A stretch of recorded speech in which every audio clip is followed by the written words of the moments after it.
Hello Sunshine, good afternoon. So nandito tayo ngayon sa Santi B, San Pablo. I-check natin yung ongoing construction ng mga house and lot nyo dito sa Phase 1. So ito pong nasa likuran ko ang ating Block 32, Lot 2, 4, 6, and 7. Yan ang update sa inyo pong house and lot dito sa Block 32. Ito namang nasa likuran ko ang Block 30, Lot 1, 2, 3, 4, and 5 po. Ito nasa likuran ko ang ating Block 14, Lot 18 hanggang 34.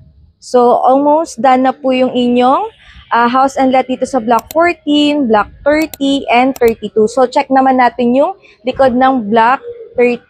Ito nasa likuran ko ang status ng Block 11, Lot 1, 2, 3, hanggang 5 po. So, meron na siyang umpisa at gagawin na rin po yan. Hinti-hinti na lang po yung schedule ng construction para sa inyo pong update pa ulit.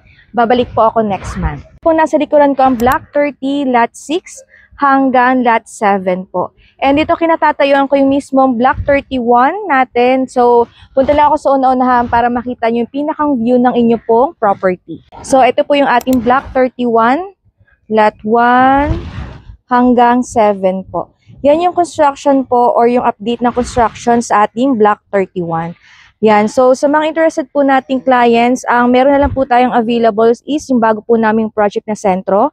Ito po kasing ating Sun TV is sold out na po yung Phase 1, 2, and 3. Yan. Para sa mga clients natin na gusto po mag-inquire sa bago po naming project, malapit lang po yun. 5 minutes away lang po sa SM San Pablo. So, this is Camila, your Sunshine Real Estate Salesperson. See you po!